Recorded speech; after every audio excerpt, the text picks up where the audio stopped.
ایک زمانے کا قصہ ہے کہ جنگل کے قریب ایک لکڑہارا رہتا تھا۔ جنگل کے قریب ہی اس کی ایک چھوٹی سی جھونپڑی تھی۔ وہ دن بھر جنگل سے لکڑیاں کاٹتا اور اپنا گزارا کرتا تھا۔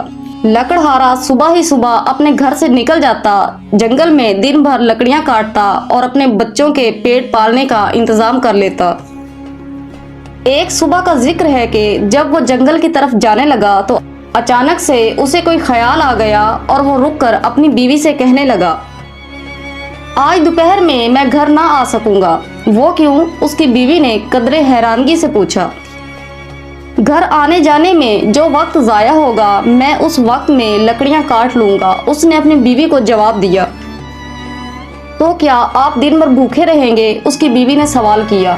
لکڑہارا کہنے لگا، تم ایسے کرنا، بڑی بیٹی کو کھانا دے کر جنگل کی طرف روانہ کر دینا۔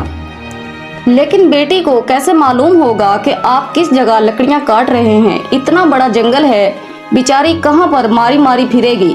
تم گھبراؤ نہیں، میں باجرے کا تھیلا ساتھ لے کر جاؤں گا اور راستے میں تھوڑا تھوڑا باجرہ بکھیرتا جاؤں گا، اس طرح یہ مجھ تک آسانی سے پہنچ آئے گی، یہ راستہ نہیں بھولے گی۔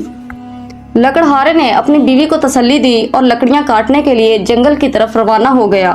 جب دوپہر کا وقت ہوا تو لکڑہارے کی بیوی نے کھانا تیار کیا اور اپنی بڑی بیٹی سے کہنے لگی، دوپہر ہو گئی ہے، تمہارے ابا کو بھوک لگی ہوگی، یہ کھانا لو اور اپنے ابا کو دے آؤ۔ یہ کھانا لو اور جس راستے پر تمہیں باجرہ نظر آئے اسی راستے پر چلتی جانا، اس طرح گھنے جنگل میں تم آسانی سے اپنے باپ کے پاس پہنچ جاؤ گی اور تمہیں کسی طرح کی بھی مشکل نہیں ہوگی۔ بیٹی نے کھانا لیا اور کہنے لگی، بے فکر رہیے، میں یہ کھانا ابا تک پہنچا دوں گی۔ بیٹی کھانا لے کر جنگل کے راستے تک پہنچی، لیکن وہاں پہنچ کر اس نے دیکھا کہ کسی بھی راستے پر کوئی بھی باجرہ موجود نہ تھا۔ دراصل ہوا یہ تھا کہ لکڑہارے نے تو باجرہ بکھیرا تھا، لیکن چیل، کوے اور چڑیا آ کر اس باجرے کو چگ گئے تھے، اس لیے اب اس راستے پر کوئی بھی باجرے کا دانہ نظر نہیں آ رہا تھا۔ لڑکی اب پریشان کھڑی تھی اور وہ سوچ رہی تھی، کسی بھی راستے پر باجرے کا تو نام نشان ہی نہیں ہے، اب میں کیا کروں؟ یہی سوچتے ہوئے وہ سیدھے راستے پر چلتی رہی۔ کبھی وہ اس طرف جاتی اور کبھی وہ اس طرف جاتی۔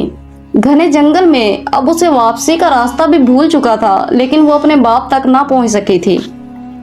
اسی طرح چلتے چلتے دوپہر سے شام ہو گئی، رات کا اندھیرا چھانے لگا۔ ایک تو گھنا جنگل تھا اور دوسرا لڑکی بالکل اکیلی تھی۔ وہ گھبرانے لگی، گھوپ اندھیرا ہر طرف پھیل گیا تھا۔ درختوں کے پتوں پر ہوائیں ٹکرانے سے عجیب آوازیں پیدا ہو رہی تھی اور جگہ جگہ الو کے بولنے کی آوازیں اس ماحول کو اور بھی خوفناک بنا رہی تھی۔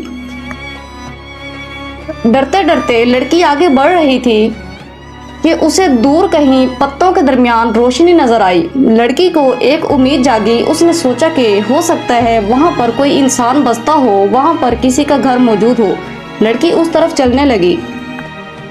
لڑکی اس جانب بڑھی تو آگے جا کر اس نے دیکھا کہ وہاں پر ایک گھر موجود ہے جس کے اندر سے روشنی نکل کر باہر آ رہی تھی۔ لڑکی نے جیسے ہی دستک دی تو ایک کرخت آواز اندر سے آئی کہ کون ہے، اندر آ جاؤ۔ لڑکی آہستہ آہستہ اندر بڑھنے لگی۔ برآمدے کے نیچے پہنچ کر لڑکی نے کمرے کا دروازہ کھٹکھٹایا۔ جواب میں وہی کرخت آواز اسے سنائی دی، کون ہے، اندر آ جاؤ۔ لڑکی نے آہستہ سے کمرے کا دروازہ کھولا اور اندر داخل ہو گئی۔ لڑکی نے اندر پہنچ کر دیکھا کہ وہاں پر ایک عمر رسید شخص موجود ہے جس کے بال سفید تھے، داڑھی سفید تھی۔ وہ میز کے ساتھ کرسی لگائے وہاں پر بیٹھا تھا اور نہایت ہی پریشان نظر آ رہا تھا۔ لڑکی نے اس آدمی سے نظریں ہٹا کر جب کمرے کا جائزہ لیا تو اسے اس آدمی کے علاوہ وہاں پر 3 جانور بھی نظر آئے، جن میں ایک مرغی تھی، ایک مرغا تھا اور ایک گائے تھی۔ لڑکی اب اس آدمی سے مخاطب ہوئی اور کہنے لگی، میں راستہ بھول گئی ہوں، برائے مہربانی مجھے یہاں رات رہنے کی اجازت دے دیجیے۔ اس شخص نے نظر اٹھا کر اس لڑکی کی طرف دیکھا اور پھر اپنے جانوروں کی طرف دیکھنے لگا اور ان سے مخاطب ہو کر کہنے لگا، پیاری مرغی، پیارے مرغے، تم کیا کہتے ہو؟ مرغی، مرغا اور گائے نے اس بات میں سر ہلایا جس کا مطلب تھا کہ ہمیں کوئی اعتراض نہیں۔ اب وہ شخص پھر سے اس لڑکی سے مخاطب ہوا اور کہنے لگا، ٹھیک ہے، تم یہاں پر رات رہ سکتی ہو، باورچی خانے میں بہت سا سامان رکھا ہوا ہے، جاؤ اور ہمارے لیے کھانا تیار کر کے لے آؤ۔ یہ سن کر لڑکی کو ایک اطمینان محسوس ہوا اور وہ خوشی سے کچن کی طرف بڑھی۔ وہاں پر پہنچ کے اس نے دیکھا کہ واقعی ہی وہاں پر کھانے پینے کا بہت سا سامان موجود تھا۔ لڑکی کو بھی بے حد بھوک لگی تھی کیونکہ وہ دوپہر سے ہی گھر سے نکلی ہوئی تھی۔ لڑکی نے وہاں پہنچ کر پہلے جلدی سے برتن دھوئے اور اس کے بعد کھانا پکایا، لیکن لڑکی یہ بات بھول گئی کہ اس شخص کے علاوہ یہاں پر 3 جانور بھی موجود ہیں۔ جب کھانا تیار ہو گیا تو لڑکی نے وہ کھانا پلیٹوں میں سجایا اور بوڑھے کے آگے لا کے رکھ دیا۔ لڑکی کو بے حد بھوک لگی تھی، لڑکی نے بھی پیٹ بھر کر کھانا کھایا اور اس کے بعد اس شخص سے مخاطب ہو کر بولی کہ میں بہت تھکی ہوئی ہوں، مجھے نیند آئی ہے، آپ مجھے بتائیے بستر کہاں ہے؟ ابھی وہ اسی شخص سے مخاطب تھی کہ تینوں جانور ایک ساتھ بول پڑے، جب سے تم یہاں آئی ہو، کھا رہی ہو، پی رہی ہو، لیکن تمہیں ذرا بھی اس بات کا احساس نہیں کہ ہم بھی یہاں پر موجود ہیں۔ اب خود ہی اپنے لیے بستر ڈھونڈو اور وہاں جا کے سو جاؤ۔ لیکن وہ شخص بولا کہ اوپر کی منزل پر جاؤ، وہاں پر بہت سے بستر رکھے ہوئے ہیں، انہیں صاف کرو، ان پر صاف ستھری اور نئی چادریں بچھاؤ، اس کے بعد میں بھی آؤں گا اور تم بھی وہیں پر سو جانا۔ یہ سنتے ہی لڑکی اوپر کی منزل کی طرف چلی گئی۔ اوپر جا کر لڑکی نے دیکھا کہ وہاں کے بستر یہاں وہاں بے ترتیب پڑے ہیں۔ لڑکی نے پہلے وہاں کی صفائی کی، بستر جھاڑے، نئی چادریں بچھائی۔ وہاں پر صرف 2 ہی بستر موجود تھے، ایک بستر پر لڑکی سو گئی۔ اس کے بعد وہ شخص اوپر کے کمرے میں آیا، اس نے موم بتی کے ذریعے لڑکی کے چہرے کو بغور دیکھا، لیکن لڑکی گہری نیند میں سوئی ہوئی تھی۔ لڑکی اس بات سے بے خبر تھی۔ جب اس شخص کو تسلی ہو گئی کہ لڑکی گہری نیند میں ہے تو اس شخص نے چھت کے اوپر بنے ہوئے تہہ خانے کا دروازہ کھولا اور اس لڑکی کو وہاں سے نیچے پھینک دیا۔ دوسری طرف جب لکڑہارا شام کو گھر آیا تو وہ بیوی پر برس پڑا کہ آج تم نے مجھے بھوکا مار دیا ہے، میں نے تمہیں کہا تھا کہ میرا کھانا بھجوا دینا، لیکن تم نے کیوں نہیں بھیجا؟ اس کی بیوی بولی کہ اس میں میرا کوئی قصور نہیں ہے، میں نے تو آپ کے کہنے کے مطابق لڑکی کو سمجھا کر جنگل کے راستے روانہ کر دیا تھا، اور وہ یہاں سے کھانا لے کر جنگل کی طرف نکل گئی تھی اور رات ہو چلی ہے، لیکن لڑکی ابھی تک گھر واپس نہیں آئی۔ لکڑہارا کہنے لگا میرے پاس تو نہیں پہنچی، پھر لڑکی گئی تو گئی کہاں؟ ہو سکتا ہے وہ راستہ بھول گئی ہو، لیکن جنگل میں تو خطرناک درندے پائے جاتے ہیں۔ لکڑہارے کی اب فکر مندی جائز تھی۔ رات ہو چکی ہے، اس وقت تو میں اسے تلاش کرنے بھی نہیں جا سکتا اور نہ ہی وہ رات کے اندھیرے میں ہمیں کہیں نظر آئے گی۔ میرا خیال ہے ہمیں صبح تک اس کا انتظار کرنا چاہیے۔ جہاں تک مجھے یقین ہے وہ کسی نہ کسی درخت پر چڑھ کر رات بسر کر لے گی۔ باتیں کرتے کرتے دونوں میاں بیوی سو گئے اور صبح معمول سے پہلے ہی منہ اندھیرے لکڑہارا اٹھ گیا۔ اس نے جلدی جلدی ناشتہ کیا اور لکڑیاں کاٹنے کی تیاری کرنے لگا۔ تیار ہونے کے بعد لکڑہارے نے اپنی بیوی سے کہا کہ آج تم دوسری بیٹی کے ہاتھ میرا کھانا بھجوا دینا۔ آج میں گندم کا تھیلا ساتھ لے کر جاؤں گا۔ باجرا تو بہت ہی چھوٹا تھا، اس لیے چیل کوے اور چڑیاں اسے چگ گئی اور میری بیٹی بھٹک گئی۔ آج تم دوسری بیٹی کو بھیجنا، میں گندم کے دانے بکھیرتا جاؤں گا، اس طرح میری بیٹی کو مجھ تک پہنچنے میں آسانی ہوگی۔ جب دوپہر کا وقت ہوا تو بیوی نے کھانا باندھا اور اپنی درمیان والی بیٹی سے کہنے لگی بیٹا، تمہارا باپ یہ کہہ کر گیا تھا کہ آج میں دوپہر کو گھر واپس نہیں آؤں گا، میری بیٹی کے ہاتھ میرا کھانا بھجوا دینا۔ تم یہ کھانا لو اور جنگل کے راستے چلی جاؤ۔ تمہارا باپ جنگل کے راستے پر گندم بکھیرتا ہوا گیا ہے، جس راستے پر تمہیں گندم کے دانے نظر آئے اسی راستے پر چلنا اور کسی بھی راستے کی طرف نہ جانا۔ بیٹی نے کھانا لیا اور جنگل کے راستے کی طرف روانہ ہو گئی۔ جنگل پہنچ کر لڑکی یہاں وہاں دیکھنے لگی، لیکن اسے اپنے قریب کہیں بھی کوئی بھی دانے بکھرے ہوئے نظر نہ آئے، کیونکہ آج بھی کل کی طرح جنگلی پرندوں نے وہ دانے چگ لیے تھے۔ لڑکی اب بہت ہی پریشان ہو گئی اور پہلی بہن کی طرح وہ بھی جنگل میں بھٹک گئی۔ یہاں وہاں بہت دیر چلتی رہی، یہاں تک کہ اندھیرا پھیل گیا اور پورا جنگل گھپ اندھیرے میں ڈوب گیا۔ پہلی بہن کی طرح اسے بھی جنگل میں ایک طرف روشنی دکھائی دی تو یہ لڑکی بھی اس روشنی کی طرف چل دی، یہ سوچتے ہوئے کہ یہ کوئی گھر ہے اور یہاں پر کوئی انسان موجود ہوگا۔ رات گزارنے کے لیے اسے کوئی نہ کوئی جگہ تو چاہیے تھی۔